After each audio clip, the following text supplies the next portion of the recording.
আপনারা সবাই আছেন তো?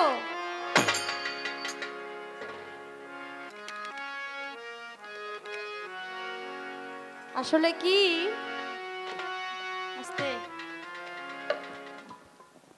আজকে অনেকদিন পরে গান তো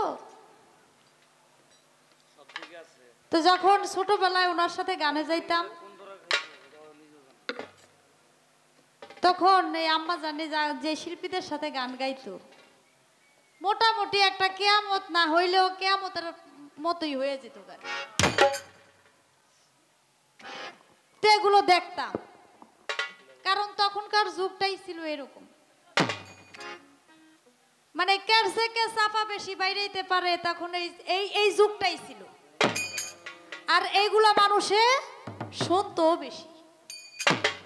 এখন কিন্তু এই বাইরাবাড়ির যুগ কিন্তু এখন নাই, আর থাকলেও বয়সের একটা ব্যাপার স্যাপার আছে। আপনি আমার যেভাবে বলতেছেন জননী, আমি তো এভাবে আপনারা বলতে পারতেছি না। তার কারণ হলো ফরিদপুরের আইনাল বয়াতি বলছিল কইলি তো কুবার পারি বেকায়দায় ঠেকেছি। বিষয় হলো আমি আজকে খুব পুরা বেকায়দায় আছি। বেকায়দায় মানে আপনারা আমি কি বলতে পারি, এখন বেশি কইতে কইলে গেলে কইবেন এবং মানুষে কইব যে ও একটা বেয়াদব। কারণ বড়র সাথে কিভাবে কথাবার্তা বলতে হয়, কিভাবে কথা সাইজ করে কইতে হয়, কিভাবে কথাবার্তা বলতে হয়, জারি জুরি দিতে হয়, এটা মুক্তা সরকার এখনো জানে না। আর যদি কম কইতে যাই কম কইলেও সমস্যা। এখন আমি সমস্যার মধ্যেই থাকি, কারণ আমার সমবয়সী শিল্পী যদি হইতো তাহলে আজকে আর জাতামাটি দিয়া যেতে পারলাই যাক। মানে আপনি তো আমার মা, আপনার রাখছিল মা, এখন আপনারা তো আমি কিছু কইতেও পারি না সইতেও পারতাছি না, কারণ আপনার চেহারার দিকে চাইলে আমার লাগে মায়া। আমরা কি করব? আচ্ছা আমি আরে কিটা কইতে পারি, কিছু কোয়ার আছে আমার? আপনার যা খুশি আপনি আমার ইচ্ছা মতন কইয়া যান। এখন বিষয়টা হলো কি, একটা গান এর আগের স্টেজে উনি একটা প্রশ্নবোধক গান গাইছিলেন, রজ্জব আলী দেওয়ান সাহেবের প্রশ্নবোধক গান গাইয়া উনি আবার কইতাছে কয় আমি কিন্তু গানের দিকে প্রশ্ন করি নাই, উজাইনার মার মতন উজায় উজায় জবাব দিছে। আচ্ছা প্রশ্ন যদি না করেন আপনি এই গানটা ছাড়া অন্য একটা গান গাইতেন নাকি কোন? আর কোনো গান নাই মারফতের পালার? আপনি এই গানটা যদি আপনি প্রশ্নই না করবেন তাহলে এই গানটা আপনি গাইলেন কে? আর গান যেহেতু গাইছেনই আপনি যেইভাবে তো বিসমিল্লাহতে শুরু করে দিছেন, আপনি এই গানের জবাব যদি আমি না দিয়া যাইতাম আমার আজকে যে কি কইরা যাইতেন আপনি, এটা আপনি জানেন আর আল্লাহ জানে ভালো। কারণ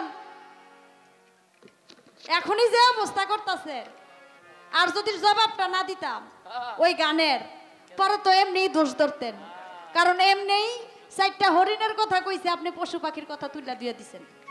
আবার যদি এই গানের কথার জবাব না দিতাম তাহলে আজকে আমার খবরই আসছিল মোটামুটি। এখন কই আমি তো একবারও বলি নাই যে আমি শরীয়ত মানি না। মুখে মুখে শেখ ফরিদ বুগল তলা ইট, বিষয়টা এরকম লাগতেছে। আমি আমার প্রাইমারি স্কুলে উনি লেখাপড়া করছে, সরু সরিয়া আঁকা রশি সবকিছু শিক্ষা এনে, এখন উনি মারফতের মাস্টার হয়ে বইছে। হ্যাঁ আচ্ছা মাস্টারি যেহেতু করবেন আমার এই সরু সরাই আঁকা রশি কারেডি বাদ দিয়া তারপরে দেখি কি আপনি মাস্টারিটা করে না, আপনার মাস্টারের ক্ষমতা করত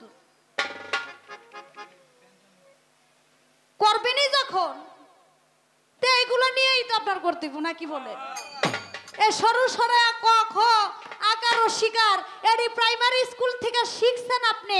শিখছেন কার কাছে শিখছেন? প্রাইমারি স্কুলের মাস্টারের কাছে শিখছেন।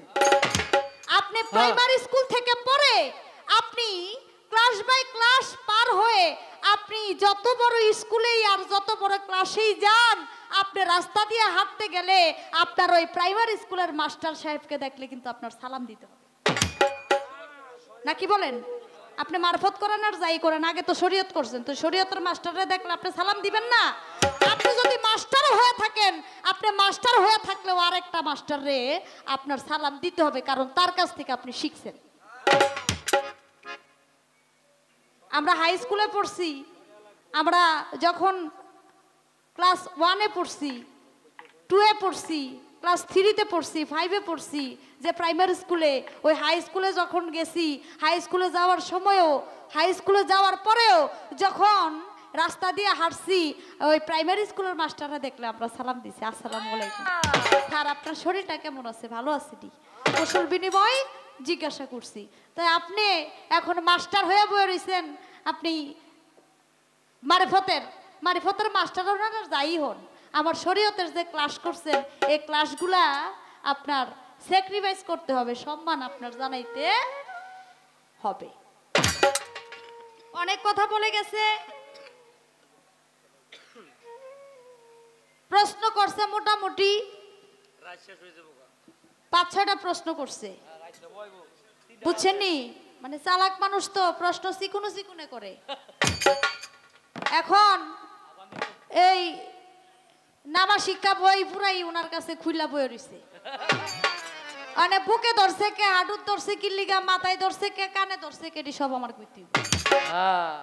হ্যাঁ, একটা গান গাইছিলাম, ইসলাম সরকার গান লেখছে, ইসলাম সরকারও তো আমি চোখে দেখি নাই, উনি আমার দাদা গুরু, মানে আমার যে বাবা, আমার বাবা হজরত আলী সরকার, উনার উস্তাদ হলো ইসলাম সরকার। তা আমি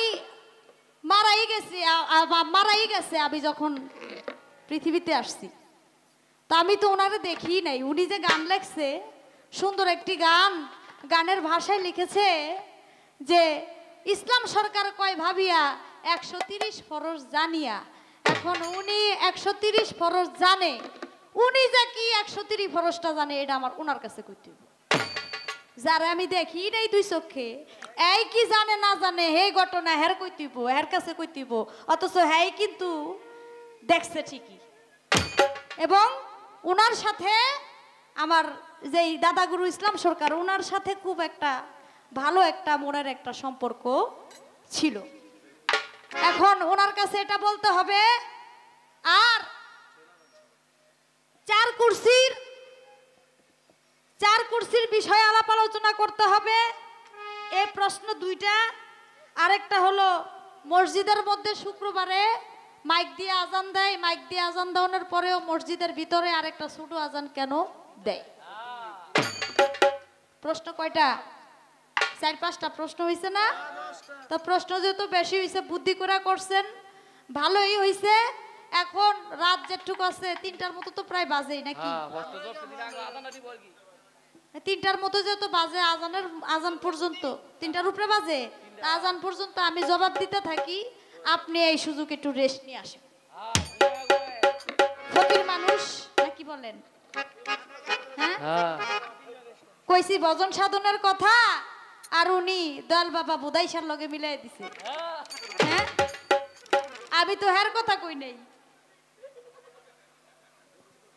আমি তো পীর মুর্শিদ যারা খাঁটি অলি যারা, তাদের কথা তো আমি বলি নাই। আমি বলছি কাদের কথা? ওই যে বললেন না ফকিরের মধ্যে ফক্কর আছে, আমি ফক্করের কথা কইছি। নাইলে শিষ্য ভজন দিব, এই ভজনের ঠেলায় আবার গুরু মরে কেমনে? ভজন দিতে দিতে তো শিষ্যের মরে যাওয়ার কথা, না ভজনে গুরুই টিকে নাই, তাহলে বোঝা যায় হ্যাঁ কোনো ভালো গুরু না। ধৈর্য ধরে নীরব থাকে আপনারা সবাই, যেইভাবে কথা বলে আমি কথা বলি। তবে আজকে ধন্যবাদ জানাই আপনাদের, ধন্যবাদ জানাই আমার জননীকে এত সুন্দর করে গাওয়ার জন্য। তাই তা না হইলে বাউল গানে কোনো মজা নাই রে, কোনো মজা নাই রে, কোনো মজা নাই। আমি 1:30 বাজে একবার টাইম দেখছিলাম, এখন জিজ্ঞাসা করে দেখি 3টার উপরে বাজে। মানে রাত যে কিভাবে যাইতেছে, শেষ হয়ে গেল আর কয় স্টেজ, আর 1 স্টেজ বা 2 স্টেজ টেরই পাইলাম না। আর কিছু কিছু শিল্পীর লগে গান গাইতে গাইতে আস্তে ছোট বাজা রাত্রে কমসে কম 20 বার খারাইতেই হয়, কারণ এত কোনো কথাবার্তা কয় না, দুইটা গান গায় আর খালি বয়।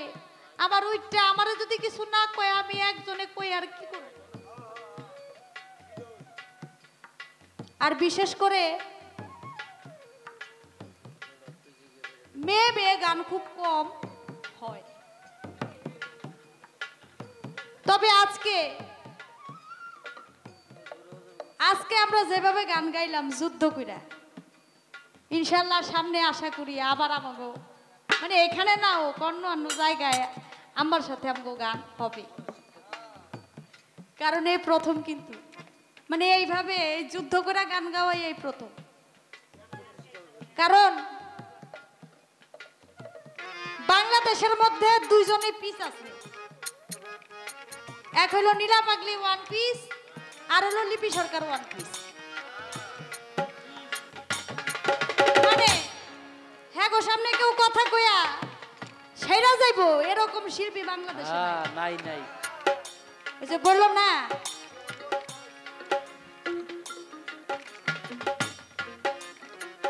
লিপি সরকার জারি দিলে আর জারির পাশে আরেকটা শিল্পী দাঁড়ায় থাকা, এটা খুব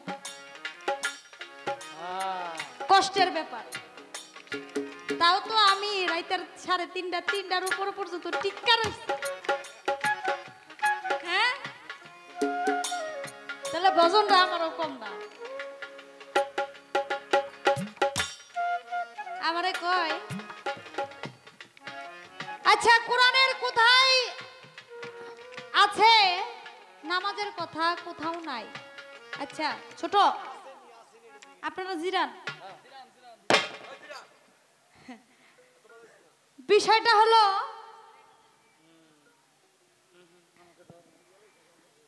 আপনারা সবাই জানেন বাংলাদেশের ভাষা আর ভারতের ভাষা, এই পাকিস্তানের ভাষা, তারপর আমেরিকার ভাষা, লন্ডনের ভাষা, সৌদি আরবের ভাষা, এই কোনো ভাষার সাথে তো মিল নাই।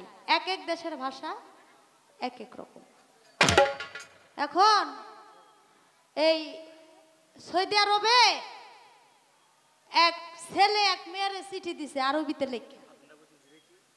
মানে আমাকে বাংলাদেশ থেকে নতুন একটা ছেলে গেছে, হ্যাঁ তো সিঁড়িটা রাস্তার মধ্যে পাইয়া হুমানে সালাম করা শুরু করে দিচ্ছে। মানে হ্যাঁ তো মনে করছে যে এটা মনে হয় আয়াত কেরাত কি জানি আরবি ভাষা, তো এত কিছু লেখা। হ্যাঁ তো জানে না এটা যে প্রেমের চিঠি। হ্যাঁ, এটা তো লাভ লেটার, এটা তো উনি জানে না। কারণ ভাষায় ভাষায় ব্যবধান, না বুঝলে যেটা বলা হয়। নামাজ ভাষাটাই হলো ফার্সি ভাষা, নামাজ ভাষাটাই ফার্সি আছে। এটা কোরআনের মধ্যে থাকবো কেমনে ফার্সি ভাষাটা? এখন কোরআন শরীফের মধ্যে আছে সালাত কায়েম করো, সালাত কায়েম করো। এটা কোরআনের 1-2 পাতায় নয়, কোরআনের 82 জায়গার মধ্যে বলা হয়েছে সালাত কায়েম করো, সালাত কায়েম করো। আপনি নামাজ যদি সারাদিন কোরআন শরীফের পাতা উল্টান আর যদি দেখেন যে নামাজটা কোন জায়গায়, নামাজ আপনি খুঁজে পাবেন। তাই সালাত কায়েম করতে বলেছেন আমার আল্লাহ পাক রাব্বুল আলামিন। আপনি একটি কথা বলেছেন যে এই চাবি হলো আমার শরীয়তের, নামাজ হলো চাবি, আর তালাটা কি? তালাটা বলে মারফত। এই জান্নাতের গেটের ভিতরে যে আপনার তালাটা লাগিয়ে থুয়ে দিব, আপনার মারফতে তো কিছুই দেখা যায় না। মারফত বলে গোপন। এই গোপনটা আবার ওই জায়গায় প্রকাশ কেমনে করব? হ্যাঁ, মারফত বলে গোপন, গোপনেরও বলে গোপন। যেটা দেখা যায় না সেটাই বলে মারফত। হ্যাঁ, সেটা যদি মারফত হয় তাহলে এই জান্নাতের গেটের ভিতরে তালাটা লাগাইবো, এই তালাটা দেখবো কেমনে মানুষে? এটা কি তালা? আবার কয় কামেল পীরের কাছে গিয়া দাঁড় দিতে হইব। তা আমি তো এই কথায় একবার আর 2 বার পড়ি নাই, বন্ধনার মধ্যেও বলছি এবং পালানিও বলছি যে আমি যার কাছে মুরিদ হইছি সে হলো মাওলানা সৈয়দ আলহাজ মঈনুদ্দিন আল মাইজ ভান্ডারী। আমি একজন মাওলানার কাছে মুরিদ হইছি, আপনার মতন ফক্করের কাছে মুরিদ। হ্যাঁ একদম সত্য কথা। হ্যাঁ হ্যাঁ আপনার নামের আগে পরে কোনো মাওলানা আছে নাকি? আমি তো একজনের কাছে মুরিদ হয়েই আছি। আমার মুর্শিদ যিনি তিনি মাওলানা।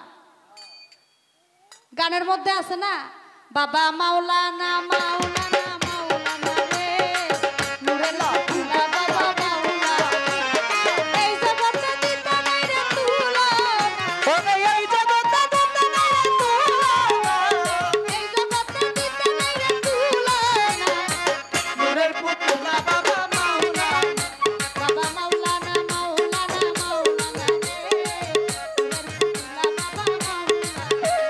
এই জগতে দিতে নাই রে তুলনা, এই জগতে দিতে নাই রে তুলনা, নূরের পুতুলা বাবা মাওলানা, বাবা মাওলানা মাওলানা মাওলানা রে, নূরের পুতুলা বাবা মাওলানা।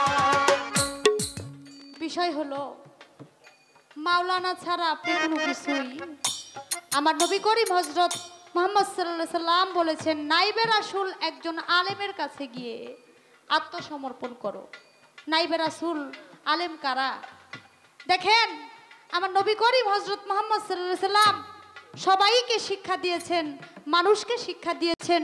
শিক্ষা দেওয়ার জন্য তার উম্মতকে তিনি বারবার বলেছেন যে দেখো, পিতা মাতার খেদমত করো, পিতা মাতার মনে কেউ কষ্ট দিও না, কারণ আমি আমার পিতা মাতার খেদমত করতে পারি নাই, এটা আমার শরীয়ত। পিতা মাতার খেদমত করার জন্য নবী বলে গেছে, পিতা মাতার খেদমত, বাবাকে তোমার কাবা জানিও, মদিনা জানিও, মাকে। বাবা মার মনে কষ্ট দিয়ে হজ করলে হজ হবে না, ঠিক আছে, কিন্তু মুরিদ হইতে গেলেও কিন্তু বাবা মার আদেশ লাগে। বাবা মা যদি মানা করে তুমি মুরিদ হইতে পারবা না। মাতা গুরু, পিতা গুরু, গুরু জ্যেষ্ঠ ভাই, তার চেয়ে অধিক গুরু ভজিলে পাই। গুরু হলো ভজার গুরু। মা ঘরে থাকতে, বাবা ঘরে থাকতে কোনো সন্তানকে যদি বলা হয় যে আমি তোমাকে আদেশ করলাম, আমি তোমার মা, আমি তোমার বাবা, তুমি কোনো গুরুর কাছে মুরিদ হইতে পারবা না, ওই সন্তান কখনো মুরিদ হইতে পারবে না। পিতা মাতার আদেশ ছাড়া সন্তান কখনো মুরিদ হইতে পারবে না। তাহলে পিতা মাতার আদেশ ছাড়া যদি সন্তান কখনোই মুরিদ হইতে না পারে, তাহলে এখানে তো সবচাইতে বড় গুরু পিতা এবং মাতা। তাহলে আমার নবী করিম হযরত মুহাম্মদ সাল্লাল্লাহু আলাইহি সাল্লাম তিনি বলেছেন, পিতা মাতার খেদমত করো, পিতা মাতার খেদমত করো, কারণ আমি দুনিয়াতে এসেছি, আমি এতিমদের মর্ম আমি বুঝি, আমি আমার বাবা মার খেদমত করতে পারি নাই। তোমরা যারা আমার উম্মত আছো তারা পিতা মাতার খেদমত করবা। তাই পিতা মাতার খেদমত করলেই সে সব কিছু যদি পেয়ে যায়, তাহলে এটাও আমার শরীয়ত, কারণ আমার নবী করিম হযরত মুহাম্মদ সাল্লাল্লাহু আলাইহি সাল্লাম তিনি এই কথা বলেছেন। এবার বিষয় হলো ইসলাম সরকার তিনি তার গানের ভাষায় বলেছে, গানের মধ্যে এইভাবে বলা হয় নাই যে 30 ফরজ, এটা নিজে জানে, এটা বলছে যে উনি 130 ফরজ যাই নাই, এই শরীয়তের গানটা উনি লেখছে। এখন একমাত্র উনি ভালো বোঝে এই 130 ফরজের যে বিষয় আশয়, এটা উনার চাইতে ভালো আর কেউ ভালো বলতে পারবে না। কারণ আমি একটা বইলা গেলাম, আমি যদি কিছু না জানি আমি ডাইরেক্ট বলবো আমি জানি না, কিন্তু মিথ্যা কথা বলা এটা আমার দ্বারা সম্ভব না। মিথ্যা কথা বলার দরকার নাই। 130 ফরজের কথা উনি গানের মধ্যে লেখছে। ইসলাম সরকার কয় ভাবিয়া 130 ফরজ জানিয়া, মানে এটা উনি জানে 130 ফরজের যে মূল মাহিত্য, এটা উনি ভালো জানেন এবং বুঝেন। এবং আমার কাছে 4 কুরসি, মানে 4 মাযহাব, হানিফি মাযহাব, হাম্বলি মাযহাব, এই মাযহাবের কথা তিনি বলেছেন। এই মাযহাবটা, এই 4 কুরসি, এটা ফরজ হয়ে গেছে। কারণ হানিফি মাযহাবের মানুষ একভাবে নামাজ পড়েন, হাম্বলি মাযহাবের মানুষ একভাবে নামাজ পড়েন। এটা এই 4 কুরসির মধ্যে এটা সীমাবদ্ধ। আমি ছোট করে তার জবাব দিয়ে দিলাম।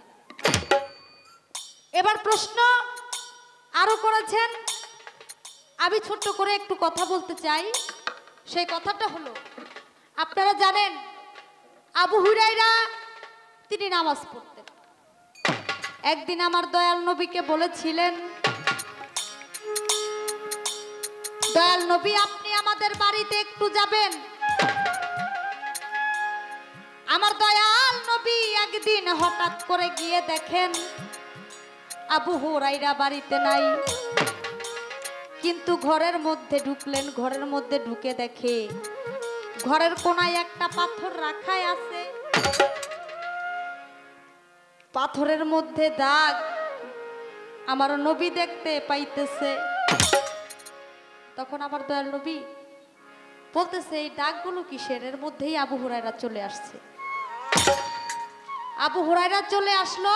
আবু হুরায়রা বলে, হে দয়াল নবী, এই পাথরের উপরে বসে বসে আমি নামাজ পড়ছি, যেখানে পা রাখছি সেখানে পায়ের দাগ হয়ে গেছে, যেখানে আমি হাঁটু রাখছি সেখানে হাঁটুর দাগ রয়ে গেছে, যেখানে আমি হাত রাখছি সেখানে দাগ হয়ে গেছে, যেখানে আমি কপাল রাখছি কপাল ঠেকাইছি সেখানেও কপালের দাগ হয়ে গেছে।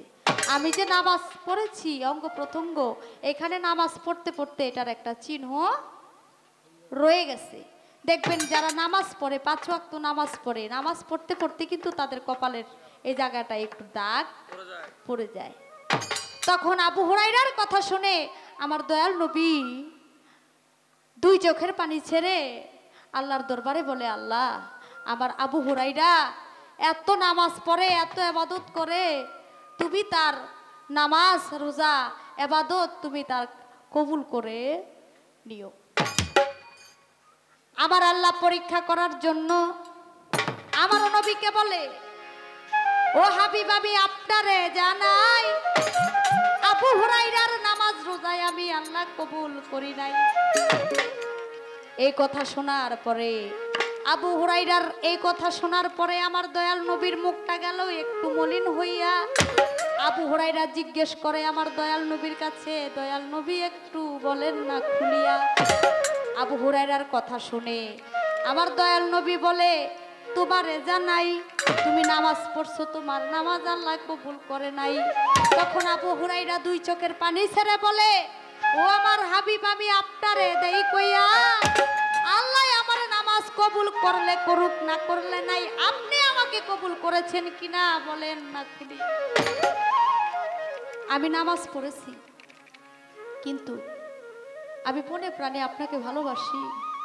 আমি তো আপনাকে খুশি করার জন্য আমি নামাজ পড়েছি। আপনি একটু বলেন আপনি আমাকে কবুল করেছেন কিনা? আল্লাহ আমার নামাজ রোজা কবুল করলে করুক, না করলে নাই, নবী আপনি আমাকে কবুল করেছেন কিনা? এই কথা শোনার পর আবু হুরায়রার কথা শুনে আমার দয়াল নবী 2 চোখের পানি ছেড়ে বলে, আবু হুরায়রা আমি তোমাকে কবুল করলাম এবং আমি তোমাকে কবুল করেছি আমার আল্লাহ পাক রব্বুল আলামিন। সাথে সাথে আমার দয়াল নবীকে বলে, হে দয়াল নবী বলেন আপনি আবু হুরায়রাকে যে আমি ওর নামাজ রোজা সব ইবাদত আমি আল্লাহ কবুল করলাম। সুবহানাল্লাহ। তাই তো নামাজ কিন্তু পড়তেই হবে। দেখেন আমরা কোনো জিনিস যদি ধরি, আমরা ভাত খাই, ভাত খাওয়ার একটা নিয়ম আছে। আমরা পানি খাই, পানি খাওয়ার একটা নিয়ম আছে। আমাদের চলার পথে সব কিছুর একটা নিয়ম আছে। আমরা যে নামাজ পড়ব, আমরা যে আল্লাহর দরবারে নত স্বীকার করব, আল্লাহর দরবারে সেজদা দিব, সেটার একটা নিয়ম কানুন থাকতে হবে না?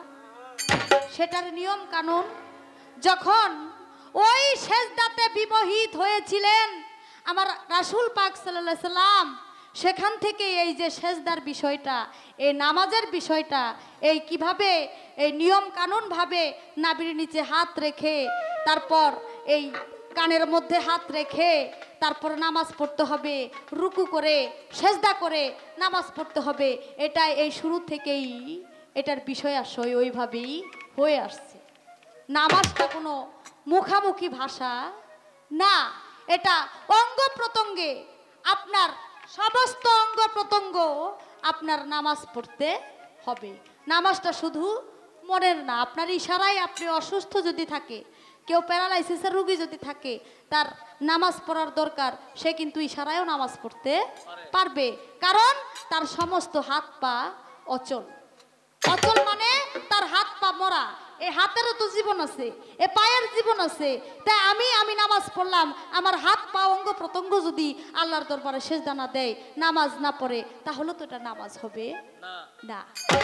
তাই সুস্থ অবস্থায় থাকতে তার হাত পা সবকিছু অঙ্গ প্রত্যঙ্গ তার নামাজ পড়তে হবে।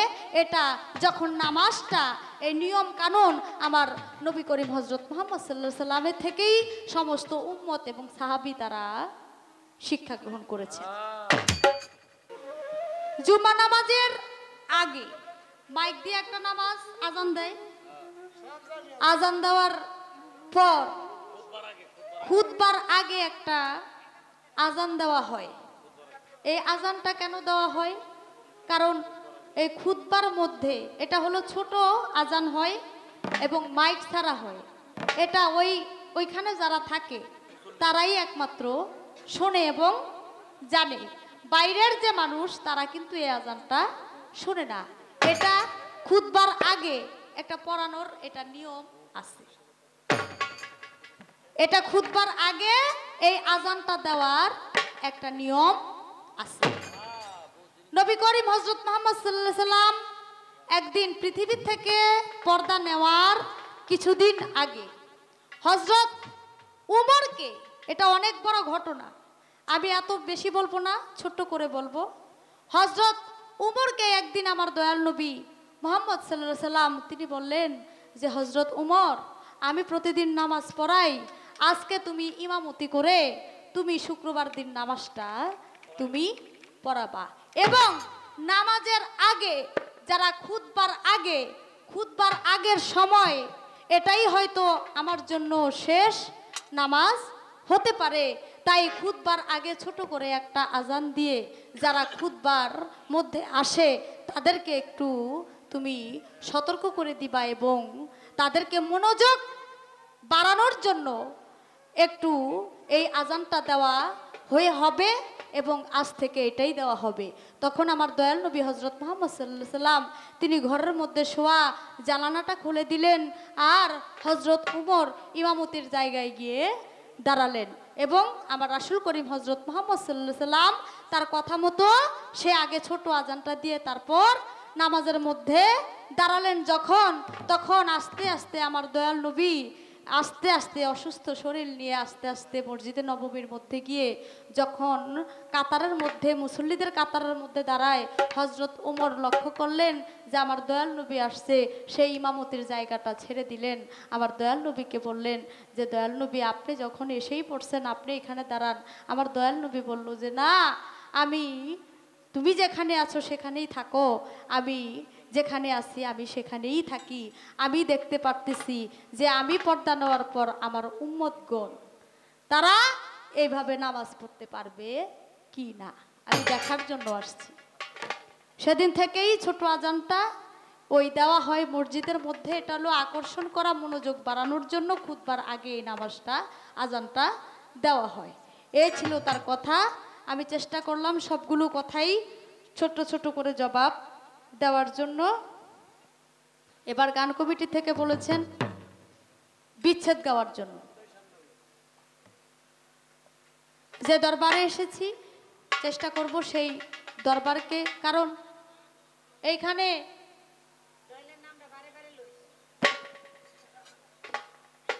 অনেক 390তম উরস 390তম উরস বার্ষিকী। তাহলে এটা অনেক অনেক অনেক বছর আগের এই অনুষ্ঠান। যাক, দয়ালের দরবারে আসতে পারছি এটাই বড় বিষয়।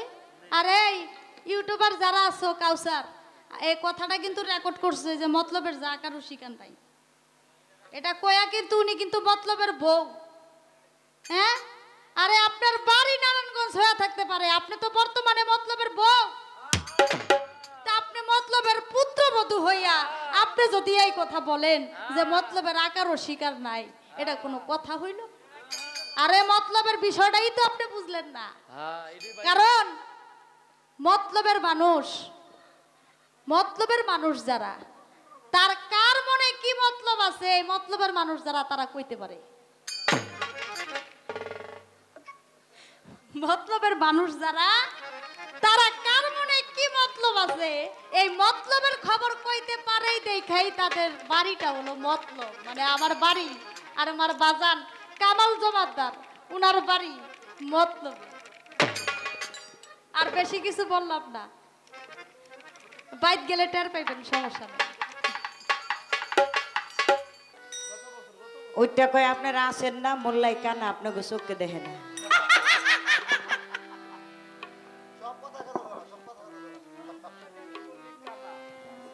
কয় আইনাল বয়তের কথা কইলে তো কবার পারি।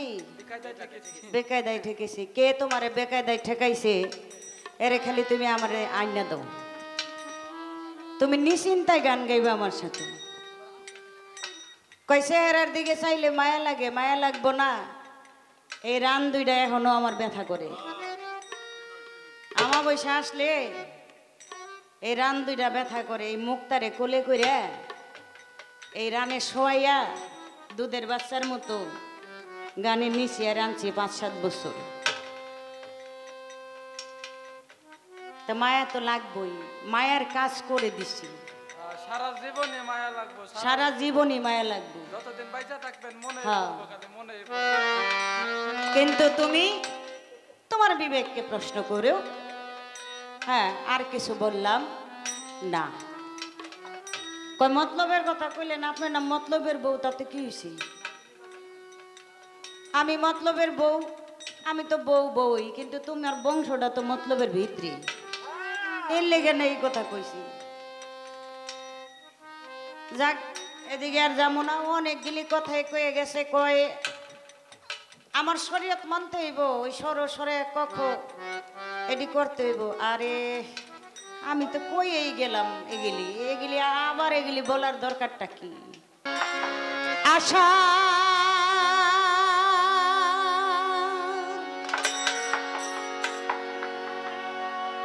মাইশা বাসা পানি রে,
পানি রে হাই রে তুবারে বাতাসে হাই রে তুবারে বাতাসে অন্তরা দেখা ছায়া থাকে আবার নিকে আছে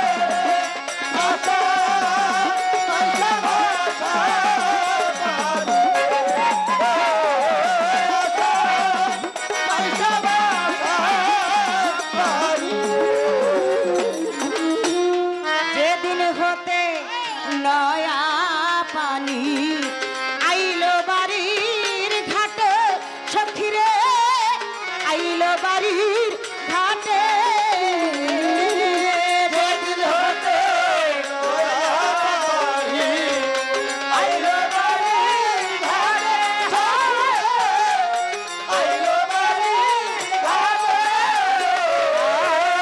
যেদিন হতে নয়া পানি আইলো বাড়ির ঘাটে বোদাই সারে আইলো বাড়ির ঘাটে ওরে অভাগিনীর মনে কত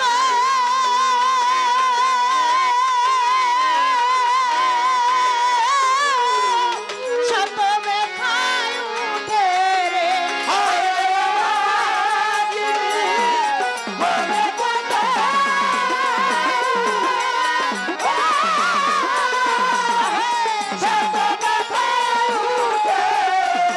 রে অভাগিনী মনে কত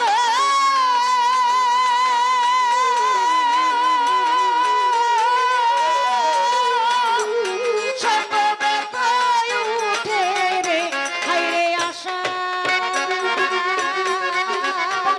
পয়সা বাসা পানি রে হায় রে আশা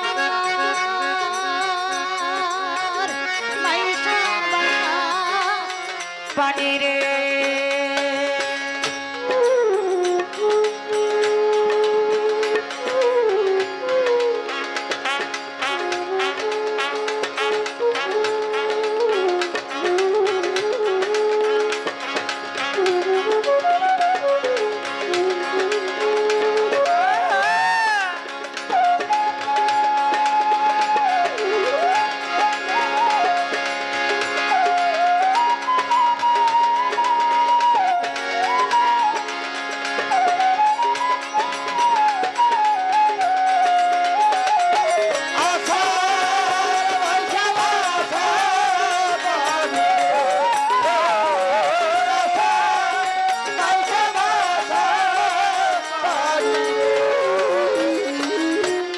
ডাকে দিয়া যাই রে কত নাই নায়রির নৌকা হাই রে নাই নায়রির নৌকা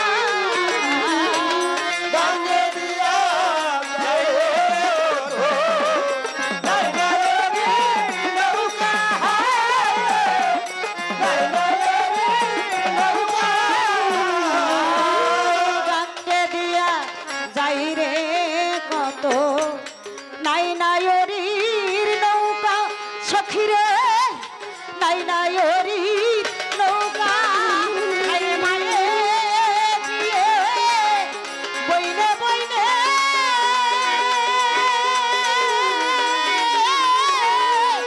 হইতেছে যে দেখা রে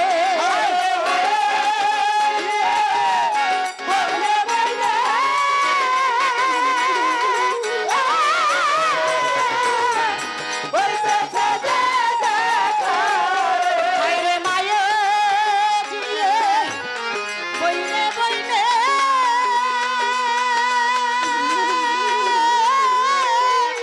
হইতেছে যে দেখা রে হায় রে আশা মাইশা বাসা পানি রে হায় রে আশা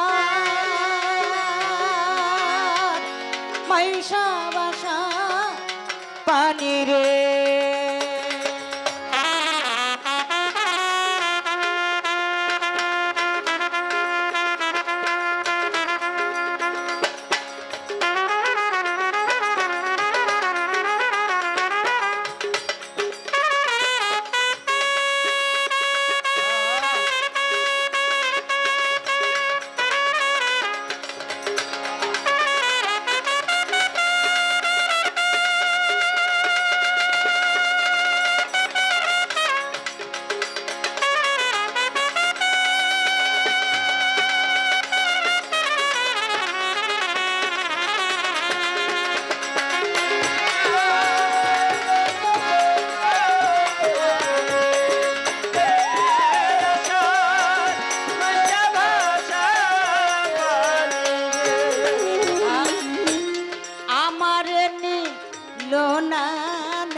পানি থাকতে তাজা আইরে পানি থাকতে তাজা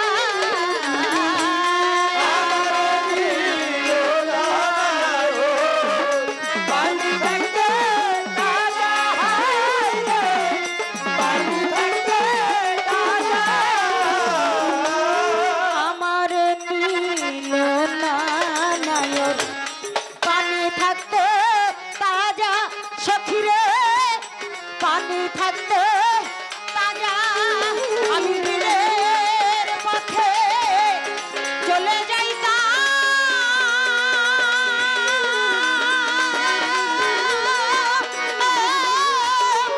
রাস্তা হইতো সোজা রে আমি দিনের পথে চলে যাই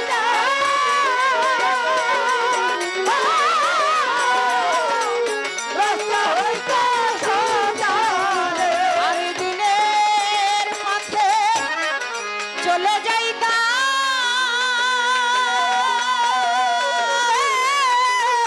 রাস্তা হইতো সোজা রে হাইরে আশা মাইশা বাসা পানি রে হাইরে আশা মাইশা বাসা পানি রে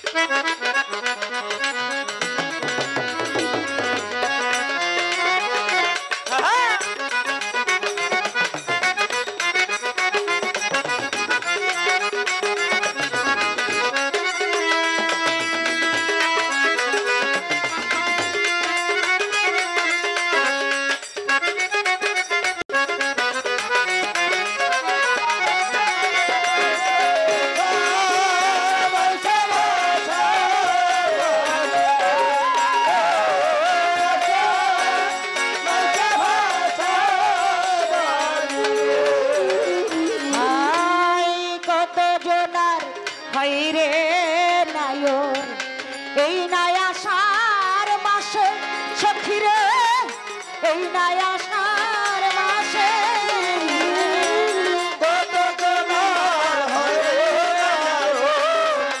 এই নাই আষাঢ় মাসে হাইরে এই নাই আষাঢ় মাসে কত জনার হাইরে নায়র এই আষাঢ় মাসে সখিরে এই নাই আষাঢ় মাসে সাগর কোকিল বলছি হবে না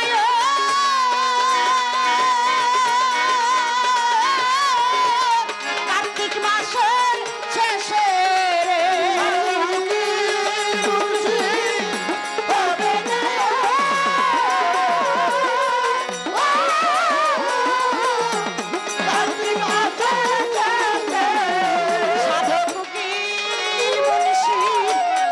হবে না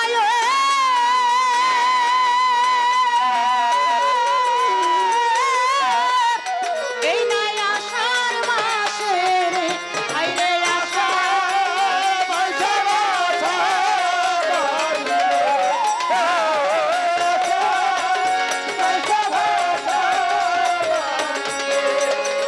হাইরে পুবালি বাতাসে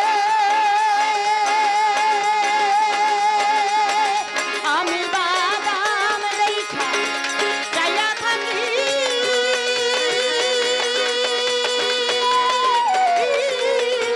আমার দিকে আসে হাইরে আশা